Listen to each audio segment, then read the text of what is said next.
Il faisait rire la France entière, mais personne n'imaginait qu'il pleurait en silence. Il explosait de vie à l'écran, alors que son cœur, lui, menaçait de lâcher à tout instant. Et si derrière le génie comique de Louis de Funès se cachait l'un des destins les plus déchirants du cinéma français? Dans cette vidéo, nous levons le voile sur la vie secrète et bouleversante de Louis de Funès, ce roi du rire que tout le monde croyait connaître sans vraiment le comprendre. Il était l'âme vibrante des comédies cultes, le moteur frénétique de Rabbi Jacob, la Grande Vadrouille, ou encore le gendarme de Saint-Tropez. Un homme capable de faire éclater de rire une salle entière d'un simple regard. Mais derrière les grimaces, les éclats, les envolées absurdes, se cachait une douleur sourde. Une enfance fracturée, un père fantôme, des années de galère, une guerre, la solitude, l'exigence maladive et un cœur usé jusqu'à l'épuisement. Louis de Funès n'était pas qu'un acteur. C'était un survivant, un artisan du rire qui sculptait chaque réplique comme un cri contre les blessures de l'âme. Il disait « Le rire est la plus courte distance entre deux personnes ». Et pourtant, de tous les artistes, il était peut-être le plus seul. Si vous aimez découvrir les véritables visages de vos stars préférés, abonnez-vous, activez la cloche et laissez un like, car cette histoire va vous bouleverser et vous faire voir Louis de Funès comme vous ne l'avez jamais vu. Louis Germain David de Funès voit le jour le 31 juillet 1914 à Courbevoie, au tout début d'un siècle en feu. La Première Guerre mondiale éclate quelques jours plus tard, comme un sombre présage. Il naît dans une France inquiète, mais aussi dans une famille déjà fracturée. Ses parents, Carlos et Léonore, ne sont pas de simples immigrés. Ce sont deux aristocrates espagnols qui ont tout quitté leur Séville natale, leur titre, leur confort pour fuir un amour désavoué par leur famille. Ce départ précipité vers la France, c'est d'abord une fuite romantique, mais vite rattrapée par la dure réalité. Carlos, autrefois avocat brillant dans les salons dorés d'Andalousie, se retrouve à Paris contraint de devenir tailleur de diamants. Mais l'exil le ronge. Les échecs s'accumulent, les affaires périclitent, l'humiliation grandit. Jusqu'au jour où, acculé, il choisit la fuite ultime. Il simule sa propre mort pour échapper à ses dettes, à sa vie, à son rôle de père. Il disparaît en Amérique du Sud et n'en verra plus jamais de nouvelles. Louis n'a que quelques années lorsque ce fantôme paternel s'évapore. Il grandira avec une absence pesante, un silence dans le regard de sa mère, une blessure sans nom. Léonore, abandonnée avec 3 enfants, voit son univers s'effondrer. Autrefois femme de grande élégance, elle se transforme en survivante féroce, sans filtre, fière et indomptable. Elle explose de colère chez les commerçants, tient tête aux voisins, fait trembler les marchands, mais protège ses enfants comme une louve. Plus tard, on comprendra que cette femme excessive, imprévisible, passionnée, était la toute première muse de Louis. Le réalisateur Georges Lautner résumera ce lien d'une phrase qui claque comme une vérité nue. Louis, c'était sa mère sur scène. Dans les années 1930, Louis est un adolescent timide, malingre, au physique peu engageant. Il n'a pas le verbe ni la carrure rassurante des premiers rôles. Chauve très tôt, myope, effacé, il semble destiné à passer inaperçu. Et pourtant, déjà, une étincelle crépite derrière ses grands yeux, l'observation.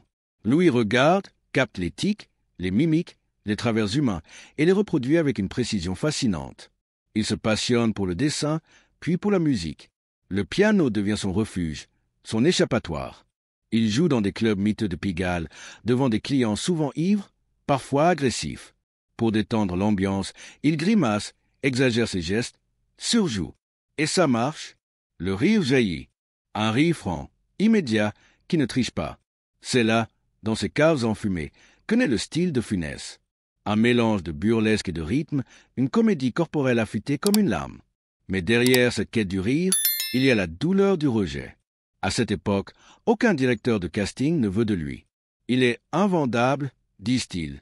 Ni beau, ni imposant, ni glamour. À l'écran, il passerait pour un figurant. Alors il s'accroche, multiplie les petits boulots, photographe de mariage, décorateur, pianiste de bar, tout en cachant sa frustration à sa famille. Son fils Olivier confiera plus tard. Mon père a fait tous les petits boulots. Il ne parlait jamais de cette époque. Je crois que c'était trop douloureux. À force de persévérance, il s'inscrit au Cours Simon, où il croise la future élite du cinéma français. Là, il rencontre Daniel Gélin, l'un des rares à croire en lui, et qui l'aidera à faire ses premiers pas sur scène. Mais le destin n'est pas encore prêt à le laisser briller. La Seconde Guerre mondiale éclate. Le monde, une fois encore, plonge dans le chaos. Lorsque la Seconde Guerre mondiale éclate, Louis n'est encore qu'un jeune homme sans repère, ni avenir stable. À l'appel des armes, il est jugé inapte au combat. Trop frêle, trop petit, affublé d'un souffle au cœur et suspecté de tuberculose. Le verdict tombe comme une délivrance, mais aussi comme une humiliation silencieuse. Alors que d'autres partent au front, Louis reste en arrière, relégué aux marges de l'histoire. Pourtant, la guerre va le frapper bien plus cruellement. En 1940, alors que les troupes allemandes envahissent la France, son frère aîné, Charles, trouve la mort dans un bombardement. Un drame brutal, sec, qui coupe le souffle à la famille. Louis ne pleure pas, il encaisse. Il devient sans discussion le tuteur de son jeune neveu, devenu orphelin du jour au lendemain. Mais comment nourrir un enfant quand on n'a rien à soi? Louis n'a ni emploi stable, ni diplôme, ni toit fixe. Il accepte tout ce qu'on lui propose. Cireur de chaussures sur les trottoirs de Montmartre, vitrier de fortune, vendeur à la sauvette. Il frotte, gratte, répare, mendie presque parfois. Et chaque soir, quand la fatigue est trop lourde, il retourne à ce qui lui reste, son piano. Dans des cafés lugubres ou des bals de quartier, il joue, inlassablement. Il troque ses mélodies contre quelques pièces, parfois contre un repas, parfois contre un regard. Il devient l'homme invisible du Paris en guerre. Mais derrière le clavier, quelque chose se forge, une mécanique du rythme, une maîtrise du tempo, un sens du silence qui prépare la suite. Ce n'est qu'en 1945, à 31 ans passés, qu'il décroche enfin son tout premier rôle au cinéma. Un simple portier dans La Tentation de Barbizon. Une apparition éclair. Une seule réplique. Mais pour lui, c'est un choc, un moment de grâce. Le trac, l'adrénaline, la lumière, l'odeur des plateaux, il comprend d'un coup que c'est ici qu'il doit être. Mais le monde du cinéma, lui, ne l'attend pas. Pendant plus de 10 ans, il reste l'homme de l'ombre. Le petit nerveux du fond de la salle. Il enchaîne les silhouettes, les figurations, les rôles de pharmacien, d'épicier, de voisin râleur. On ne retient jamais son nom. Il n'est même pas crédité au générique. Et pourtant, sur les plateaux, tout le monde parle de lui. Il fait rire les équipes, les machinistes, les costumières. Entre les prises, il mime, il improvise, il explose de talent. Ses collègues comédiens le regardent avec admiration, mais les producteurs le trouvent trop atypique, trop expressif, pas assez grand public. Il continue quand même. Il s'acharne. Il joue aussi au théâtre, dans de petites salles, devant 10 personnes parfois. Sa femme, Jeanne, devient son pilier, son rocher. Elle le soutient, le rassure, l'encourage. Elle y croit pour deux. Et enfin, dans les années 50, la lumière commence à poindre. Des réalisateurs comme Sacha Guitry ou Claude Autant-Lara commencent à lui donner des rôles un peu plus visibles. Le public l'aperçoit, l'entend, le remarque, puis l'attend. Le miracle est en marche. En 1956, la traversée de Paris fait l'effet d'un séisme. Louis de Funès, alors encore méconnu du grand public, crève littéralement l'écran. Dans le rôle d'un petit commerçant peureux et cynique, il vole la vedette à Jean Gabin, l'icône du moment. Le public rit, s'étonne, se souvient et en redemande. Pour la première fois, les projecteurs se braquent sur lui. Il n'est plus un second rôle. Il est un phénomène. Dès lors, tout s'accélère. Les années 60 deviennent son terrain de jeu, son explosion, sa revanche. Pouic Pouic, le grand restaurant, Fantomas, le Cornio, la grande vadrouille, Oscar, les aventures de Rabbi Jacob, le gendarme de Saint-Tropez. Chaque film devient un carton. Il enchaîne les tournages à un rythme effréné, souvent plusieurs par an. Les critiques hésitent, mais le public, lui, est catégorique. Il l'adore. De Funès invente un style. Une mécanique du rire qui repose sur la gestuelle, l'énergie, la vitesse, la rupture. Il fait de la colère une musique, du ridicule une arme, de l'excès un article. Ses grimaces, ses mimiques, ses coups de folie deviennent cultes. Il est partout, sur les écrans, dans les foyers, dans les discussions.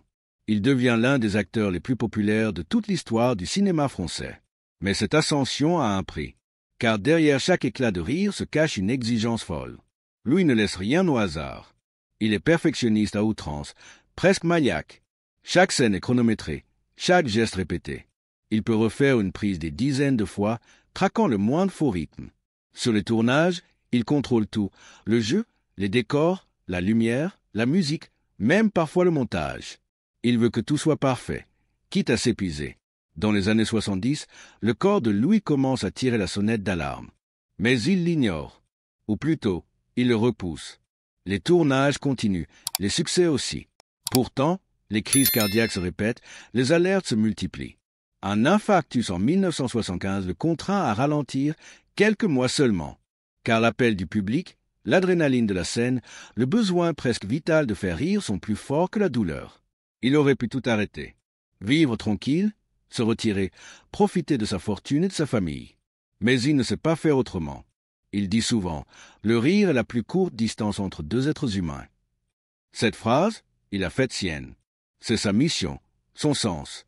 Il a toujours eu peur de ne pas exister, de ne pas laisser de traces. Alors il donne, encore et encore, à s'en briser le cœur. Mais à force de donner du bonheur aux autres, il finit par s'oublier lui-même. Il ne s'écoute plus. Il vit à contretemps, dans un corps qui le trahit, mais qu'il pousse comme un soldat. Le visage reste rieur, mais l'âme, elle, se fragilise. Dans l'intimité, il devient plus silencieux, plus mélancolique, comme si le poids de son masque comique l'écrasait peu à peu. En 1983, à l'âge de 68 ans, Louis de Funès s'éteint, dans la discrétion, comme à contre-courant de la démesure qu'il incarnait à l'écran. Ce jour-là, la France perd bien plus qu'un acteur. Elle perd une part de son rire, de son enfance, de son âme. Il nous a tant fait rire. Mais derrière chaque éclat de rire, qui a vraiment fait rire Louis de Funès? Qui, dans l'ombre, a su apaiser ses blessures profondes, calmer ses angoisses ou simplement lui offrir un moment de répit? Son histoire est bien plus qu'une succession de scènes comiques. C'est celle d'un homme fragile qui a su puiser dans ses propres souffrances pour créer un humour unique, puissant, capable de toucher des millions de spectateurs. Louis de Funès a transformé la douleur en rire, la honte en éclats incontrôlables, la peur en grimaces légendaires. Derrière le masque du comique se cache une véritable tragédie humaine, un combat intime qu'il a mené toute sa vie, souvent invisible aux yeux du public. C'est cette complexité, ce paradoxe, qui rend son parcours si bouleversant et fascinant. Si cette plongée dans la vie d'un homme au destin si riche et contrasté vous a touché, n'hésitez pas à montrer votre soutien. Cliquez sur le pouce bleu pour encourager la chaîne, abonnez-vous pour ne rien manquer des prochaines vidéos, et surtout, partagez avec nous en commentaire. Quel est votre film préféré de Louis de Funès et pourquoi? Votre avis compte, alors faisons vivre ensemble la mémoire de ce grand comique.